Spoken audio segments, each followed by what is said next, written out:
Hello, അസ്സലാമു അലൈക്കും. എന്തുണ്ട് വിശേഷം? എല്ലാവർക്കും സുഖമല്ലേ? എല്ലാവർക്കും സുഖമായിട്ടിരിക്കട്ടെ. അപ്പോൾ കുറച്ചുവിന് ആയുസാഫ്യത്തല്ല എല്ലാവർക്കും തരട്ടെ, അസുഖങ്ങളൊന്നും തരാതിരിക്കട്ടെ.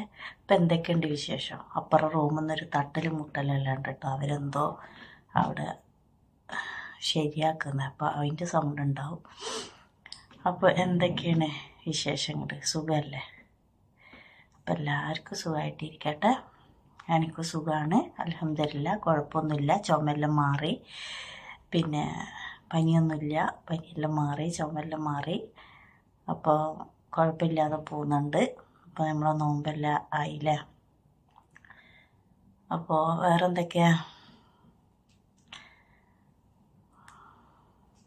ഇപ്പം നമ്മൾ പറഞ്ഞു വരുന്നത്, നമ്മളെ എന്താ പറയുക, ഞാൻ ഫസ്റ്റായിട്ട് ദുബായിൽ പോകാൻ കാരണം നമ്മളെ ബുദ്ധിമുട്ട് തന്നെയാണല്ലേ. അത് ഒരാണിനാണെങ്കിലും പെണ്ണിനാണെങ്കിലും അത് തന്നെ ആയിരിക്കും. അപ്പം ഞാൻ പറഞ്ഞില്ലേ, നമ്മൾ പ്രവാസത്തിലേക്ക് ഫസ്റ്റ് പോയ അനുഭവം ആരും ചിലപ്പം മറക്കില്ല. അപ്പോൾ എനിക്കും അത് ജീവിതത്തിൽ നമുക്ക് മറക്കാൻ പറ്റാത്തൊരു അനുഭവമാണ് കേട്ടോ. അപ്പോൾ നമ്മളവിടെ ഒരു പിന്നെ എന്താ പറയുക, ഈ കല്യാണം കൊണ്ടുവരുന്നതും സ്ഥലം അങ്ങനത്തെ ഒരു ആളുണ്ടായിരുന്നു കേട്ടോ. അയാൾ മരിച്ചുപോയി. അയാൾ ആക്രം വിളിച്ചായി കൊടുക്കട്ടെ, പഠിച്ചവന് എല്ലാ തെറ്റുകളും പുറത്തിട്ട. അപ്പോൾ അയാളാണ് നമുക്ക് വിസ ശരിയാക്കി തരുന്നത്. ബ്രോക്കറാണ് അയാൾ. എന്ത് കല്യാണവും കാര്യങ്ങളും, പെണ്ണുങ്ങൾ കല്യാണവും കാര്യങ്ങളും സ്ഥലവും എല്ലാം ചെയ്യുന്ന ഒരാളാണ്. അയാൾ മരിച്ചു പോയി കേട്ടോ, കുറേയായി മരിച്ചിട്ട്. അപ്പം ഞാൻ പറഞ്ഞല്ലോ, അയാളെ കുടുംബത്തിലൊരു പെണ്ണ് പോയിട്ടുണ്ടായിരുന്നു കേട്ടോ. അവൾ പോയപ്പോൾ അന്നെല്ലാം ലെറ്ററാണല്ലോ, ഞാൻ ഇതൊരിക്കൽ പറഞ്ഞതാണ് തോന്നുന്നുണ്ട്. അപ്പോൾ ഓള് പോയപ്പോൾ പിന്നെ നല്ല സുഖമാണ് കാര്യങ്ങളാണ് എന്നെല്ലാം പറഞ്ഞപ്പോഴാണ് നമുക്ക് പോകാൻ തോന്നിയത്. അങ്ങനെ നമുക്ക് ഈ വിസ ഏതാണെന്നൊന്നും അന്നത്തെ ആ പ്രായത്തിൽ അറിയില്ല.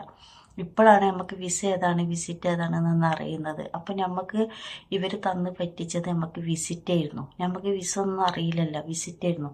അപ്പോൾ നമ്മളോടന്ന് അവിടുന്ന് പിന്നെ അറബി വീട്ടിലാണ് ജോലി, പിന്നെ കുഴപ്പമില്ല. ഇപ്പോൾ ഓളെല്ലാം പോയി കണ്ടില്ലേ, ഓക്കെല്ലാം ഇപ്പോൾ സുഖമാണ്. പിന്നെ അപ്പോൾ ഓള് പൈസ അയക്കലും പിന്നെ കത്തയക്കലും സുഖമാണ് എന്നെല്ലാം പറഞ്ഞ് ഓൾക്കൊരു മോളായിരുന്നു, മോക്കെല്ലാം സാധനങ്ങൾ വിടൽ. അപ്പോൾ നമ്മൾ വിചാരിച്ച് നല്ല സുഖമായിരിക്കും. അപ്പോൾ നമുക്ക് എന്താണ് ഈ പിന്നെ ദുബായ് എന്താണെന്നോ പിന്നെ ഒന്നും അറിയാത്തൊരു സംഭവമല്ല. അപ്പം അങ്ങനെ അയാൾ എന്നോട് ചോദിച്ച്, സായി നീ പോകണമെന്ന് ചോദിച്ചു. ഞാൻ പറഞ്ഞ് നമ്മളൊക്കെ പോയാൽ സമാധാനമായിരുന്നു. എന്താന്ന് പറഞ്ഞാൽ നമുക്ക് പിന്നെ ഒന്നുമില്ലല്ലോ, ഇപ്പം മോളും ഇങ്ങനെ ഞാനും ഇങ്ങനെ ഒന്നുമില്ലാത്ത അവസ്ഥയിൽ പോയി രക്ഷപ്പെട്ട ഒരു വീടെങ്കിലും ആക്കാലോ. പിന്നെ എൻ്റെ ഉമ്മയും കഷ്ടപ്പെടൂലല്ലോ. ഇവിടെ ആണെങ്കിൽ എന്താ തുച്ഛമായ, അപ്പോൾ തേയിലത്തോട്ടത്തിലെല്ലാം ചെറിയ പൈസയെ കിട്ടുന്നുള്ളൂ കേട്ടോ. അപ്പോൾ ഞാൻ അങ്ങനെ പറഞ്ഞപ്പോൾ അയാൾ പറഞ്ഞു എന്നാൽ നോക്കാം, വിസ ഞാൻ നോക്കട്ടെ. ഞാൻ പറഞ്ഞു ഞാൻ നോക്കിക്കോളീന്ന് പറഞ്ഞു. അമ്മയും പറഞ്ഞു, എല്ലാവരും പറഞ്ഞപ്പോൾ ഓക്ക് സുഖമല്ലേ, അപ്പോൾ പോയ ഓക്ക് സുഖമല്ലേ, ഓക്ക് ബുദ്ധിമുട്ടൊന്നുമില്ലല്ലോ എന്ന് പറഞ്ഞു. അപ്പോൾ ഓലെല്ലാം അറബി വീട്ടിൽ നിന്നാണ് പറഞ്ഞിരിക്കുന്നത്. അപ്പോൾ അങ്ങനെയാണ് ഞാൻ വിസക്ക് നോക്കുന്നത്. അപ്പോൾ അങ്ങനെ വിസക്ക് നോക്കി വിസ വന്നെന്ന് പറഞ്ഞ്. അപ്പം ഞാൻ പറഞ്ഞില്ലേ, വിസേൻ്റെ തലേന്ന് വരെ ഞാൻ മണ്ണിൻ്റെ പണിക്ക് പോയത്. അവിടുന്നാണ് വന്നപ്പോൾ അമ്മതാക്ക് അയാൾ പറയുന്നത് നാളെ നിനക്ക് കയറണമെന്ന്. അങ്ങനെയാണ് ഞങ്ങൾ ഓടിപ്പിടിച്ച് പൈസ എല്ലാക്കി കോഴിക്കോടേക്ക് ബസ്സിൽ പോകുന്നു ഞങ്ങളെല്ലാവരും കൂടി. അങ്ങനെ പോയി ഞമ്മക്കൊരു ഇതുണ്ടല്ലോ. അപ്പോൾ ഇവർ പറഞ്ഞിട്ടുണ്ടായിരുന്നു, പിന്നെ കയറ്റി വിടുന്ന ഇവർ പറഞ്ഞിട്ടുണ്ടായിരുന്നു അറബി വീട്ടിൽ നിന്ന് ഡ്രൈവറാണ് വരിക, പിന്നെ അറബി വീട്ടിൽ ഡ്രൈവർ വന്ന് കൂട്ടിക്കൊണ്ടുപോകും. അപ്പോൾ ഇവർ നമുക്ക് ഫോണും കാര്യമൊന്നുമില്ല, നമ്മളെ കയ്യിലൊരു നമ്പർ തന്നു. ഇവർ നമ്മളെ ഡ്രസ്സിൻ്റെ അടയാളമാണ് പറഞ്ഞു കൊടുക്കുന്നതെന്നല്ല. അങ്ങനെ നമ്മൾ പോയി ഇറങ്ങി. അപ്പോൾ ഇറങ്ങുമ്പോൾ രാത്രി ഇറങ്ങുന്നു. അപ്പോൾ രാത്രി എന്ന് പറഞ്ഞാൽ നമുക്ക് ഈ വെളിച്ചവും കാര്യങ്ങളും ഇങ്ങനെ താന്ന് വരുമ്പോൾ നമുക്ക് എല്ലാം കണ്ടപ്പോൾ നമ്മളെ മനസ്സിങ്ങനെ പൊട്ടിപ്പോയി. പഠിച്ചോനെ എന്താണ് ഏതാണ് അവസ്ഥ ഒന്നും അറിയില്ല. അപ്പോൾ നമുക്ക് അതിൻ്റെ ഉള്ളിൽ ഇരുന്നിട്ടും പേടി, ആദ്യമായിട്ട് വരുന്നതല്ലേ. അപ്പോൾ പേടിയും കരച്ചിലും പ്ലെയിനിൽ തന്നെ നമ്മളിങ്ങനെ ആലോചിക്കുമ്പോൾ കുട്ടി കരയുമ്പോൾ നമ്മൾക്ക് കണ്ണ് നിറയുന്നതും എല്ലാം നമ്മളെ സങ്കടങ്ങളെല്ലാം നമ്മളെ മനസ്സിൽ ഒതുക്കിയിട്ടല്ലേ. പൊട്ടി കരയാനൊന്നും പോലും പറ്റൂല. ഉമ്മാനെ ഓർക്കുമ്പോൾ അതിൻ്റെ വിഷമം, ചെറിയ മോളെ ഓർക്കുമ്പോൾ അതിൻ്റെ വിഷമം. അപ്പോൾ മോള് ഇത്ര ചെറുതല്ലേ ഇരുന്ന. അപ്പോൾ അതെല്ലാം ഓർക്കുമ്പോൾ ഞാൻ ഇങ്ങനെ പറയും, പടച്ചറപ്പയെ കാക്കണേ അങ്ങനെയെല്ലാം പറഞ്ഞ് ഇങ്ങനെ താഴേക്ക് ഇങ്ങനെ ഇടുമ്പോൾ ഒരുപാട് ലൈറ്റും കാര്യമെല്ലാം കണ്ടപ്പോൾ നമുക്ക് പേടിയില്ലായി. അങ്ങനെ ഞാൻ എയർപോർട്ടിൻ്റെ പുറത്തിറങ്ങി കുറേ കഴിഞ്ഞപ്പോൾ ഒരാൾ വന്ന്. അപ്പോൾ ഓലൊരു നമ്പർ തന്നിട്ടുണ്ടായിരുന്നു, അവിടുന്ന് ആരെക്കൊണ്ടെങ്കിലും വിളിപ്പിക്കണമെന്ന്. അപ്പോൾ എൻ്റെ ഈ അന്നെന്ന് പറഞ്ഞാൽ എല്ലാം ഇങ്ങനെ ഉണ്ടായിട്ടുള്ളൂ. ഞാൻ തടി എന്ന് പറഞ്ഞൊരു സംഭവമില്ല, ചെറിയതല്ലായിരുന്ന 19 വയസ്സെന്നെല്ലാം പറ അത്രയല്ലേ ഉള്ളൂ. അപ്പോൾ ഒരു സെക്യൂരിറ്റിനെ പോലെ ഒരാൾ ചോദിച്ചു എന്താണ്, പിന്നെ ഓലും ചോദിച്ചു ആരും കൂട്ടാൻ വന്നിട്ടില്ലേ പിന്നെ എന്ന് ചോദിച്ചു. അപ്പോൾ ഞാൻ പറഞ്ഞു ഇല്ല വരും എന്ന് പറഞ്ഞേനെന്ന് പറഞ്ഞു. അപ്പോൾ ഞാൻ അവരോട് പറഞ്ഞത് അറബി വീട്ടിൽ നിന്ന് ആൾ വരും എന്നാണ് പറഞ്ഞത്. അപ്പോൾ അങ്ങനെ നമ്പർ ഉണ്ടോ ചോദിച്ചു. അപ്പോൾ നമ്പർ ഡയറിയിൽ എഴുതി തന്നെ കൊടുത്ത് വിളിച്ച് ഇപ്പം വരെ അവിടെ തന്നെ നിന്നോന്ന് പറഞ്ഞു. അങ്ങനെ വന്നത് ഒരു മലയാളിയാണ്. അപ്പോൾ ഷാഹിദല്ലേന്ന് വെച്ചാൽ ഞാൻ പറഞ്ഞു അതേ എന്നാ വാന്ന് പറഞ്ഞു. അങ്ങനെ നമ്മളെ ഈ മനസ്സിൽ മൊത്തം അറബി വീടല്ലേ. അപ്പം അങ്ങനെ ഓന് എയർപോർട്ടിൽ നിന്ന് കൊണ്ടുപോയി. അപ്പം ഞാൻ വണ്ടിയിൽ വെഹിക്കിലിരുന്ന് കരി തന്നെയാണ് കേട്ടോ. നമ്മൾ ആദ്യമായിട്ടാണ് കാറിലെല്ലാം കയറുന്നത്. അപ്പോൾ കാറിൽ കയറിയ സങ്കടമല്ലേ എനിക്ക്, എൻ്റെ ഉമ്മാനി എൻ്റെ മോളി. നമ്മൾ നാട്ടിൽ വീട്ടു ജോലിക്ക് പോയ പോലെ അല്ലല്ലോ. നമ്മളെ നാട്ടിൽ വീട്ടു ജോലിക്ക് പോയാലും നമുക്ക് ഇന്ന് ഉമ്മാനെയും മോളെയും കാണണം എന്ന് പറഞ്ഞാലും നമുക്ക് പിന്നെ ഞാൻ മോളുണ്ടായതിൻ്റെ ശേഷം വീട്ടു ജോലിക്കൊന്നും പോയിട്ടില്ല. അതിൻ്റെ മുന്നാണ് ഞാൻ വീട്ടു ജോലിക്കെല്ലാം പോയത്. മോളുണ്ടായതിൻ്റെ ശേഷം ഞാൻ തേയിലത്തോട്ടത്തിലോ പിന്നെ കട്ടക്കളത്തും പിന്നെ മണ്ണിൻ്റെ പണിയും അങ്ങനത്തെ കൂലിപ്പണിക്കല്ലാതെ ഞാൻ എൻ്റെ മോളിട്ടിട്ട് ഓടിയും പോയിട്ടില്ല. അപ്പോൾ എനിക്ക് ഭയങ്കര സങ്കടമായിപ്പോയി എൻ്റെ മോളെല്ലാം ഓർത്ത്. പിന്നെ ഒരു മലയാളിയാണ് പഠിച്ചോനെ. അപ്പം ഞാൻ എന്നോട് പേരും നാടെല്ലാം ചോദിച്ച് ആ ചങ്ങായി. അപ്പം ഞാൻ ഇപ്പം എല്ലാം പറഞ്ഞു കൊടുത്ത് പറഞ്ഞ് സങ്കടപ്പെടേണ്ട കരയണ്ട പിന്നെ കുഴപ്പമൊന്നുമില്ല എന്നെല്ലാം പറഞ്ഞ്. അങ്ങനെ പിന്നെ കുറേ അങ്ങോട്ട് പോയപ്പോൾ ഒരു വലിയ ഫ്ലാറ്റ് ഇട്ടു. അപ്പം ഞാൻ വിചാരിച്ചു ഇതായിരിക്കും അറബി വീട് എന്ന് വിചാരിക്കും. അപ്പോൾ താഴെയുണ്ടൊരു സുന്ദരിയായ ഒരു പെണ്ണ്. അപ്പോൾ ഓനവിടെ വന്ന്, അപ്പോൾ ഓൻ ആ മലയാളത്തിൽ തന്നെ പറയുന്നുണ്ട് എന്നാൽ ഞങ്ങൾ എത്താനായി താഴേക്ക് ഇറങ്ങി വാന്ന് പറയുന്നുണ്ട്. അപ്പോൾ നല്ലൊരു സുന്ദരിയായ പെണ്ണ്. അപ്പം ഞാൻ വിചാരിച്ച അറബിൻ്റെ ഭാര്യയാണെന്ന്. അറബിൻ്റെ ഭാര്യയാണെന്ന്. അത്ര രസമുണ്ട് ഓളെ കാണാനട്ടാ. നോക്കുമ്പോൾ അവിടെ നിർത്തി ഓള് വണ്ടീൻ്റെ അടുക്ക് വന്നിട്ട് എന്നോട് ഇറങ്ങുമെന്ന് പറഞ്ഞു. അപ്പോൾ എനിക്ക് മനസ്സിലായി ഓള് മലയാളിയാണെന്ന്. എന്നിട്ട് ഓളെന്നെ എൻ്റെ ബാഗ് എടുത്തു. അന്നല്ലേ നമ്മളിങ്ങനെ തൂക്കി പിടിക്കുന്ന ബാഗല്ലേ, അതിലാകെ 2-3 തുണിയാളെ ഉണ്ടായിട്ടുള്ളൂ. അങ്ങനെ ഓള് ഫ്ലാറ്റിലേക്ക് ആ 3-ാം നില 4-ാം നില എന്നൊന്നും അറിയില്ല, ആദ്യമായിട്ട് നമ്മൾ ലിഫ്റ്റും കാര്യങ്ങളെല്ലാം അറിയുന്നത്. അങ്ങനെ പോയി. അവിടെ പോയപ്പോൾ ഇവളും ഉണ്ട് ഒരാളും ഉണ്ടായിരുന്നു കേട്ടോ.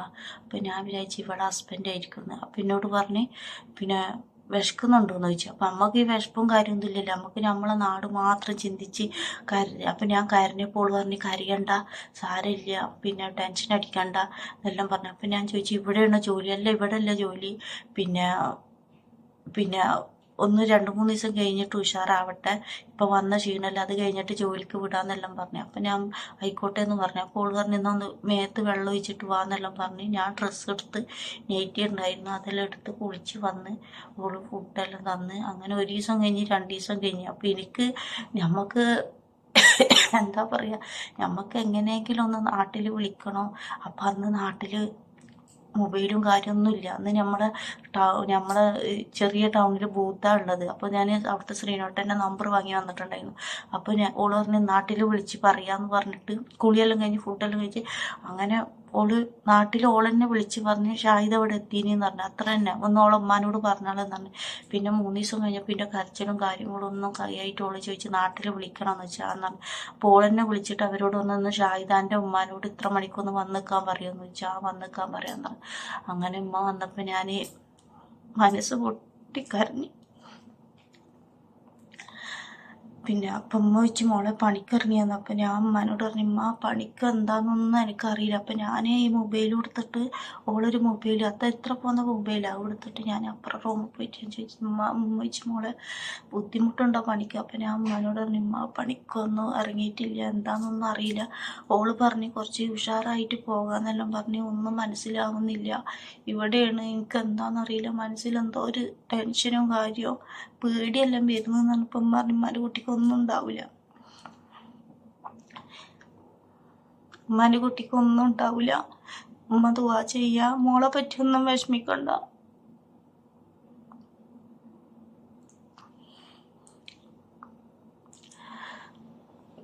ഇനി മോളെ പറ്റിയൊന്നും വിഷമിക്കണ്ട, ഉമ്മ ഉള്ള കാലം വരെ എൻ്റെ കുട്ടിക്ക് ഒരു ബുദ്ധിമുട്ടും വരൂല എന്നെല്ലാം പറഞ്ഞു.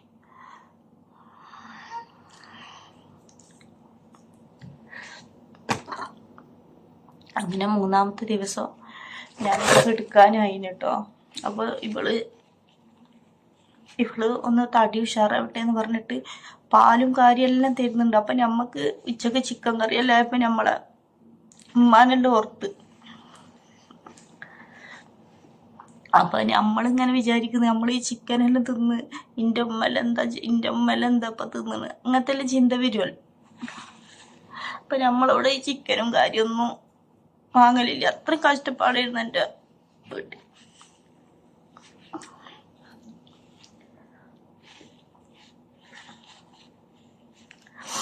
അങ്ങനെ എന്താ ചെയ്തെന്ന് പറഞ്ഞാൽ 3-4 ദിവസം കഴിഞ്ഞിന്. അപ്പോൾ ഞാൻ കിടക്കുമ്പോൾ ഒരു പെണ്ണ് വന്നിട്ടോ. അവളെ ഞാൻ ഒരിക്കലും ജീവിതത്തിൽ മറക്കില്ല. ഒരു പെണ്ണ് വന്ന്. അപ്പോൾ ഈ പെണ്ണും ആ ചങ്ങായിക്കും ഒരു റൂം, ഞങ്ങൾക്ക് റൂമായിരുന്നു കേട്ടോ. അപ്പോൾ ഇവള് ഒരു ബാഗിലെടുത്ത് വന്നപ്പോൾ ഞാൻ വിചാരിച്ച് നാട്ടിൽ നിന്ന് വന്നതാണെന്ന്. അപ്പോൾ ഇന്നെപ്പോലെ വന്നിട്ട് പണിക്ക് വിടാനാണെന്നാണ് ഞാൻ വിചാരിച്ചത്. അപ്പോൾ ഓള് വേഗം വന്ന് കുളിച്ച് ഓള് കുറേ ഡ്രസ്സ് അലക്കാണ്ടായി. ഓള് നല്ല ഹാപ്പിയില്ല. അപ്പം ഞാൻ വിചാരിച്ചു ഈ പെണ്ണിപ്പോൾ നാട്ടിൽ നിന്ന് വന്നപാട് ഇത്ര ഹാപ്പി ആവുമോ, ഇതെന്താ ചിരിയും കളിയും നല്ല ഇങ്ങനെ വിചാരിച്ച്. ഓളോട് ഇന്നെ അവിടെ ആക്കി ആ പെണ്ണിനോട് ഭയങ്കര ചിരിയും കളിയും തമാശയും കാര്യമെല്ലാം പറയുന്നുണ്ട്, ചിരിക്കുന്നുണ്ട്, ഫുഡ് കഴിക്കുന്നുണ്ട്. അപ്പം ഞാൻ വിചാരിച്ചു ഈ പെണ്ണിപ്പോൾ നാട്ടിൽ നിന്ന് വന്നിട്ട് എന്താണ് ഇത്ര സന്തോഷത്തോടെ നിൽക്കുന്നത്. അങ്ങനെ ബാഗിലെടുത്ത് വന്നപ്പോൾ ഞാൻ വിചാരിച്ചു. അങ്ങനെ ഓളെന്താക്കി കുളിയും കാര്യം കഴിഞ്ഞ് ഞങ്ങൾ ഫുഡെല്ലാം കഴിച്ച് ഓള് അപ്പുറം ഞാനും ഓളും കിടന്ന്. അപ്പം ഞങ്ങൾക്ക് കട്ടിലൊന്നുമില്ല, ഒരു വലിയ കിടക്ക ഇങ്ങനെ ഒരു ബെഡ്റൂമിലിട്ടീന്. അപ്പോൾ ഓൾ എന്നോട് പേര് ചോദിച്ച് നാട് ചോദിച്ച് കല്യാണം കഴിഞ്ഞതാന്ന് വെച്ചാന്ന് പറഞ്ഞ് മോളുണ്ട് എന്നെല്ലാം പറഞ്ഞ് ഓൾ കഥകളെല്ലാം ചോദിച്ചിട്ട് എന്നോട് പറഞ്ഞ് പണിക്ക് പോയോന്ന് വെച്ച്. ഞാൻ പറഞ്ഞില്ല പണിക്ക് പോയിട്ടില്ല. അപ്പോൾ മറ്റോള് പറഞ്ഞ്. അപ്പോൾ ഓളെ പേര് പോലും എനിക്ക് അത്രയും ടെൻഷനായിട്ട് നമ്മൾ നിൽക്കുമ്പോൾ. അപ്പോൾ ഞാൻ ഇങ്ങനെ പറഞ്ഞ് കരയണ്ട, നിന്നെപ്പോലെ തന്നെയായിരുന്നു ഞാനിപ്പോൾ ഹാപ്പി ആയില്ല, കരയൊന്നും വേണ്ട, ടെൻഷൻ അടിക്കണ്ട, പിന്നെ അത് കുറച്ച് കഴിഞ്ഞാൽ ലെവലാവും, ഒരു ടെൻഷനും അടിക്കേണ്ട, ഒരു കുഴപ്പമില്ല, സന്തോഷത്തോടെ നിൽക്ക്, കുടുംബം രക്ഷപ്പെടട്ടെ, ഇങ്ങനെയെല്ലാം ഓള് പറഞ്ഞ് നമ്മളെ സമാധാനപ്പെടുത്തുന്നുണ്ട്. അപ്പോൾ നമുക്ക് എന്നാലും നമ്മളെ മനസ്സിങ്ങനെ പൊട്ടി കരിയല്ലല്ലേ ഇന്ന്. പിന്നെ എന്നോട് ചോദിച്ചാൽ എന്താ പണിക്കോള് വിടാത്ത. ഞാൻ പറഞ്ഞു എനിക്കറിയില്ല, 2-3 ദിവസം കഴിഞ്ഞാൽ. അപ്പം ഞാൻ പറഞ്ഞു എനിക്ക് ഇങ്ങനെ പിന്നെ ക്ഷീണം കാര്യമെല്ലാണ്, പണിസ്ഥലത്ത് പോയാൽ അവർ ചീത്ത പറയുന്നല്ലാണ് പറയുന്നത്. അപ്പം കുറച്ച് ദിവസം ഒരാഴ്ച കഴിഞ്ഞിട്ട് വിടാമെന്നെല്ലാണ് പറയുന്നതെന്നെല്ലാം പറഞ്ഞ്. അപ്പോൾ അവള് പറഞ്ഞ ആയിക്കോട്ടെ എന്നെല്ലാം പറഞ്ഞ്.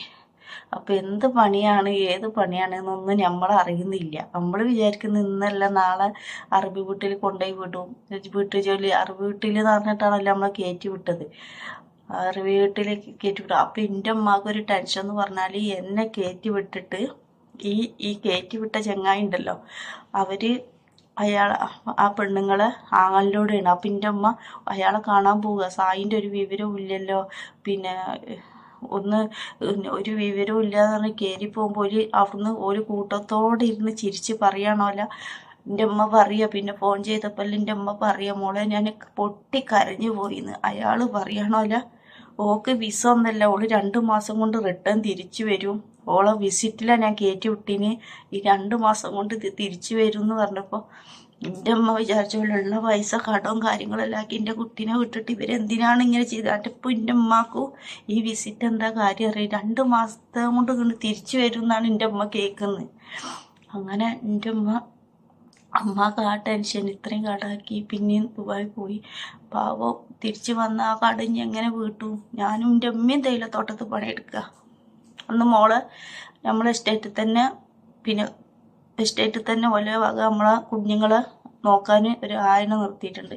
അപ്പോൾ അവരെ നമ്മൾ രാവിലെ അവിടെ 8 മണി 7 ആകുമ്പോഴത്തേക്കും ഓരോരുത്ത് കൊണ്ടാക്കും, വൈകുന്നേരം 5 മണിക്ക് ഇങ്ങോട്ട് കൂട്ടും. ചെറിയ മക്കളെ നമ്മൾ 90 കഴിഞ്ഞ പാടും പണിക്കിറങ്ങുമ്പോൾ ഓലാണ് നമ്മളെ കുഞ്ഞിനെ നോക്കുന്നത്. അത് എസ്റ്റേറ്റിൻ്റെ വകയാണ്. അപ്പോൾ എൻ്റെ അമ്മ അങ്ങനെ പറഞ്ഞല്ലോ. അപ്പോൾ നമ്മൾ അന്നും ചതിയാൻ പറ്റില്ല. നമുക്ക് അന്ന് അതാണ് ഞാൻ പറയുന്നത്, എല്ലായിടത്തും പഠിച്ച റബ്ബ് നമ്മളെ തോൽപ്പിച്ചും കൊണ്ടേ ഇരുന്ന്. അപ്പോൾ അങ്ങനെ സൂര്യ 2 ദിവസം കഴിഞ്ഞ് 3 ദിവസം കഴിഞ്ഞ് 4ാമത്തെ ദിവസമാണ് ഓള് എന്നോട് പറയുന്നത്, പിന്നെ ഇവിടെ എന്തിനാ കൊടുന്നതെന്നറിയോ, പിന്നെ ഇതാണ് ജോലിന്ന്. അപ്പോൾ ഞാൻ ചോദിച്ചു എന്താ ജോലി? അത് ഇങ്ങനെ അറബി വീട്ടിലല്ല, ഇങ്ങനെ മലയാളിൻ്റെ വീട്ടിലെല്ലാം പോയി പാർട്ട് ടൈം ചെയ്യാണ്. അപ്പം നമുക്കറിയില്ല ഈ പാർട്ട് ടൈം എന്താണെന്ന് അറിയില്ല, എപ്പോഴല്ല നമുക്ക് പാർട്ട് ടൈം എന്താണെന്നല്ല അറിയാം. പാർട്ട് ടൈം ഇങ്ങനെ ചെയ്യൂ, അത് ആരോടേന്നൊന്നുമില്ല, എല്ലായിടത്തും അവർ വിടുന്നിടത്തെല്ലാം പോകണമെന്ന് പറഞ്ഞു. അപ്പോൾ ഞാൻ വിചാരിച്ചു ആരോടല്ല, നമ്മളെ ഫാമിലി അല്ലാതെ നമുക്ക് പേടിയാവൂലേന്ന് ചോദിച്ചപ്പോൾ പറഞ്ഞേ പേടിക്കാനൊന്നുമില്ല, പിന്നെ പിന്നെ ഇങ്ങനെ പാർട്ട് ടൈം ആയിട്ട് ഒരു ജോലിക്ക് വിടുമല്ല, അറബി വീട്ടിലല്ല, ടെൻഷനൊന്നും അടിക്കാനില്ല.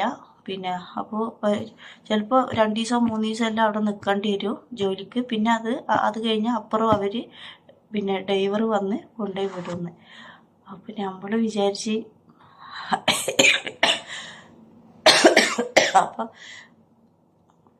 അപ്പോൾ നമ്മൾ വിചാരിച്ച അപ്പോൾ എല്ലായിടത്തും പോയി 2 ദിവസം 3 ദിവസം മാത്രമേ ജോലി ഉണ്ടാവുള്ളൂ. പിന്നെ അത് കഴിഞ്ഞാൽ വേറെ പാർട്ട് ടൈം ആയിട്ട് ഇപ്പോഴാണ് നമുക്ക് പാർട്ട് ടൈം എന്താണെന്നും ജോലി എന്താണോ പിന്നെ പാർട്ട് ടൈം എന്താണ് എന്ന് എല്ലാം അറിഞ്ഞു. അപ്പോൾ ഇവിടെ സൂര്യ എന്നോട് ഇങ്ങനെ പറഞ്ഞു. അപ്പോൾ ഞാൻ ചോദിച്ചു നിങ്ങളെന്താ അപ്പം ജോലി സ്ഥലത്ത് നിന്ന് വന്നത്? ഞാൻ ജോലി സ്ഥലത്ത് നിന്ന് വന്നതാണ് എന്നെല്ലാം പറഞ്ഞു. അപ്പോൾ അവളെ പേര് സൂര്യ എന്നാണ്. അവളെ ഞാൻ ഒരിക്കലും മറക്കില്ല. എന്താന്ന് പറഞ്ഞാൽ ദുബായിൽ പോയിട്ട് ആകെ സമാധാനം എന്നെ ഫസ്റ്റായിട്ട് പെടുത്തുന്ന അവളാണ്. പിന്നെ അപ്പോൾ അവൾ പറഞ്ഞ് ടെൻഷൻ അടിക്കാറൊന്നുമില്ല, മലയാളീൻ്റെ കൂടെയാണ് വീട്ടുക. അപ്പോൾ എനിക്ക് കുറച്ച് സമാധാനമായി. മലയാളീൻ്റെ കൂടെയാണല്ലോ വീട്ടുന്നത്, നമുക്ക് എന്തെങ്കിലും പിന്നെ എന്താ വെയ്യെങ്കിൽ വെയ്യാന്നോ അല്ലെങ്കിൽ ഈ പണി പറ്റൂലെങ്കിൽ പണി പറ്റൂല എന്നെല്ലാം പിന്നെ നമുക്ക് പറയാമല്ലോ. ആ ഒരു സമാധാനത്തിൽ എൻ്റെ മനസ്സിലുണ്ട്. അറബി വീട്ടിലല്ലല്ലോ, അറബി വീട്ടിൽ നമുക്ക് അറബിയും കാര്യങ്ങളൊന്നും അറിയില്ലല്ലോ. അപ്പോൾ അങ്ങനെയാണ് ഞാൻ ദുബായിൽ. അപ്പോൾ ദുബായിൽ എന്നെ കൊണ്ടുപോയത് മലപ്പുറമുള്ളൊരു പെണ്ണാണ്, നല്ല രസമുള്ള ഒരു പെണ്ണ്, മലപ്പുറമുള്ള പെണ്ണ്. അപ്പോൾ ഓളാണ് ഈ പെണ്ണ്. പിന്നെ ഞാൻ പറഞ്ഞില്ല ഫ്ലാറ്റിൻ്റെ വണ്ടിയിൽ നിന്ന് ഓള് ഇറക്കി കൊണ്ടുപോയി വേഗമെല്ലാം എടുത്തിട്ടെന്ന്.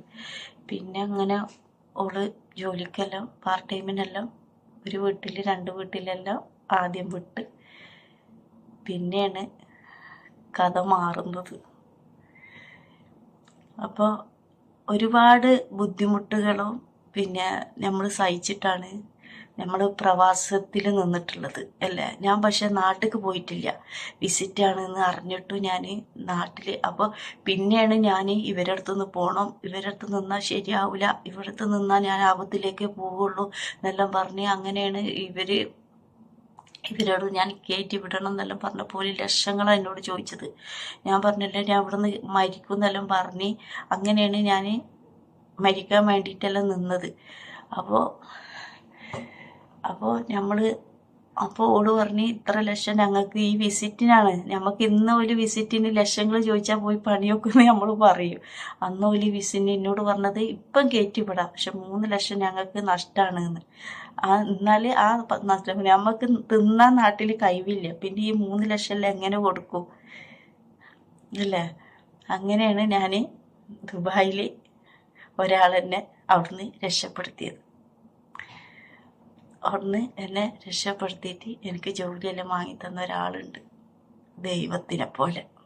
അത് ഞാൻ ഒരിക്കലും മറക്കില്ല. അതിൻ്റെ അടുക്ക് ഞാൻ 2ാം നിലയിൽ നിന്ന് ചാടി തല പൊട്ടി ആശുപത്രിയിലായി. അന്ന് ഡോക്ടർ മുടി മൊത്തം വെട്ടി, ഇവിടെ 18 തുന്നുണ്ട്. ഡോക്ടർ എന്നോട് ചോദിച്ചു സത്യം പറ മോളെ, സത്യം പറ. അന്ന് ഞാൻ വന്നിട്ട് 1 മാസം പോലും ആയിട്ടില്ല എൻ്റെ തല പൊട്ടുമ്പോൾ. ഡോക്ടർ ഇങ്ങനെ മയക്കിയിട്ട് എന്നോട് ചോദിക്കുക, പിന്നെ സത്യം പറ മോള് ഓടുന്ന ചാടിയതാണ്. അപ്പോൾ ഇവള് ഈ കൊണ്ടുപോയ പെണ്ണ് പറഞ്ഞ് എൻ്റെ അനിയത്തിയാണ്, അത്രേ ഉള്ളൂ ഞാൻ അനിയത്തിയാണ്. പിന്നെ അപ്പോൾ പറഞ്ഞത് ബാത്റൂമിൽ അലക്കാൻ വേണ്ടി നമ്മളെ മറ്റേ കല്ലില്ല കെട്ടുന്ന വീട് കെട്ടുന്ന കല്ലുണ്ട്. അപ്പോൾ ഓൾക്ക് മെൻസസിൻ്റെ സമയത്ത് തലയിറങ്ങിയിട്ട് വീണപ്പോൾ അടിച്ചതാണ്, ഓൾക്ക് തലയിറങ്ങുന്ന ഒരു ഇതുണ്ട്, അടിച്ചതാണ് ഡോക്ടർ എന്നാണ് അവിടെ പറഞ്ഞത്. അതെന്നെ പറയണമെന്ന് പറഞ്ഞു. പക്ഷേ ഡോക്ടർക്ക് മനസ്സിലായി. ഡോക്ടർ എന്നോട് പറഞ്ഞ് സത്യം പറ, എങ്ങനെയാണ് തല പൊട്ടിയത്, എന്താണ് പ്രശ്നം, ആരെങ്കിലും നിന്നെ കൊടുന്ന് ഇവിടുന്ന് ചതിച്ചോ, ഡോക്ടറോട് പറ. പക്ഷെ ഞാൻ മയക്കത്തിലാണ്, ഇവരെന്നോട് ചോദിച്ചുകൊണ്ടിരിക്കുക. പക്ഷെ ഇവളെന്നോട് അവിടുന്ന് കൊണ്ടുവരുമ്പോഴേ എന്നോട് പറഞ്ഞതിന് ഒരിക്കലും എന്താക്കരുത്, ഡോക്ടറോട് ഇതല്ലാതെ വേറൊരു വാക്ക് പറയരുത്, ഞങ്ങളെ കുടുങ്ങിപ്പോകും എന്നെല്ലാം പറഞ്ഞ്. അപ്പം ഞാൻ പറയണത് ഇത്രയും വലിയ ആപത്തുനിന്നെല്ലാം പടച്ചിറപ്പ് എന്നെന്താക്കീനി, രക്ഷപ്പെടുത്തീനി. ഒരുപാട് എന്നെ പടച്ചോൻ്റെ കാവലുണ്ട് എനിക്ക്. അവിടുന്നാണ് ആശുപത്രിയിൽ നിന്ന് അങ്ങനെ ആയി. ആശുപത്രിയിൽ നിന്ന് പരിചയപ്പെട്ട ഒരാളെ എന്നെ രക്ഷപ്പെടുത്തിയിട്ടുള്ളത്. എന്നെ ഒരു വലിയൊരു ആപത്തു നിന്നാണ് അയാൾ എന്നെ രക്ഷപ്പെടുത്തിയിട്ടുള്ളത്. അതിൽ ഫാമിലിയും മക്കളും 3 മക്കളെല്ലാം ഉണ്ട് അയാൾക്ക്. അങ്ങനെയാണ് അവർ എന്നെ രക്ഷപ്പെടുത്തിയത് ദുബായിൽ നിന്ന്. അപ്പം ഞാൻ പറയണത്, നമ്മൾ പഠിച്ചോന് നമ്മളെ കൂടെ ഉണ്ടെങ്കിൽ നമ്മൾ ഏത് ആപത്തുനിന്നും നമ്മൾ രക്ഷപ്പെടും അല്ലേ. അപ്പോൾ ഈ ഒരുപാട് നമുക്ക് ചില ആൾക്കാർ പറയും പോട്ടെ ഷായി അതെല്ലാം മറക്ക് ഇതെല്ലാം പറയും. പക്ഷെ നമുക്ക് ഒരുപാട് ചില കാര്യങ്ങളെ നമുക്ക് മറക്കാൻ പറ്റുള്ളൂ അല്ലേ. ചില കാര്യങ്ങളെ നമുക്ക് മറക്കാൻ പറ്റുള്ളൂ. വേറൊരു കാര്യം നമുക്ക് ഒരിക്കലും മറക്കാൻ പറ്റില്ല. അപ്പോൾ പ്രവാസ ലോകം എന്ന് പറഞ്ഞിട്ടുണ്ടെങ്കിൽ ഞാൻ പറഞ്ഞല്ലോ, നമുക്ക് മറക്കാൻ പറ്റാത്ത ഒരുപാട് അനുഭവങ്ങളുണ്ട് ദുബായിൽ. ഒരുപാട് അനുഭവങ്ങളുണ്ട്.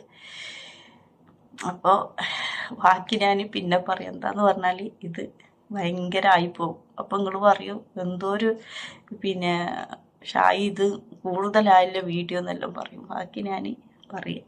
അപ്പോൾ ഇതെല്ലാണ് എൻ്റെ പ്രവാസ ജീവിതം. അപ്പം ആർക്കും ഫസ്റ്റായിട്ട് പ്രവാസത്തിലേക്ക് നമ്മളെപ്പോലെ പോയ ഒരാൾക്കും ഇതേ അനുഭവം ആണുങ്ങൾക്കും ഉണ്ടാവും. ജോലി ഇന്നതാണെന്ന് പറഞ്ഞ് പാവം കഷ്ടപ്പെട്ട് കമ്പനിയിലേക്കാണെന്ന് പറഞ്ഞ് പല എന്താ പറയുക പല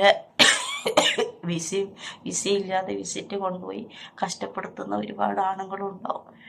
അപ്പോൾ ഞാനെല്ലാം കഷ്ടപ്പെട്ട പോലെ ഇതാരും നമ്മളോട് ചോദിക്കുന്നില്ല. ഏത് അതല്ല ഞാൻ ഇൻഷാ അല്ലാഹ് ഇനിയൊരു വേറൊരു വീഡിയോയിൽ ഞാൻ പറയാം. അപ്പോൾ നമ്മളെ പടച്ചോനെ കൈവിടാതെ പിന്നെ എന്താ പറയുക, പടച്ചോനെ നമ്മളെ കൂടെ ഉണ്ടെങ്കിൽ നമ്മൾ ഏത് ആപത്തൊന്നും നമ്മൾ രക്ഷപ്പെടും. അതെനിക്ക് ഉറപ്പുള്ള കാര്യമാണ്. ഈ കാര്യം ദുബായിൽ നിന്നല്ല, ഒരുപാട് ഇത് തന്നെ പടച്ച റബ്ബ് രക്ഷപ്പെടുത്തിയൊരു അനുഭവം എനിക്ക് ഉണ്ടായിട്ടുണ്ട്. അപ്പോൾ അതല്ല അടുത്തൊരു വീഡിയോയിൽ പറയാം. ഓക്കെ, അപ്പോൾ ഇത്രയേ ഉള്ളൂ ഇന്നത്തെ വീഡിയോ. അപ്പോൾ നമ്മളെ പ്രവാസ ജീവിതം നല്ലതാണോ ചീത്തയാണോ എന്ന് ഞാൻ അടുത്തൊരു വീഡിയോയിൽ പറയും. Okay, bye bye. ഇഷ്ടപ്പെട്ട സബ്സ്ക്രൈബ് ചെയ്യുക, ലൈക്ക് അടിക്കുക, സപ്പോർട്ട് ചെയ്യുക.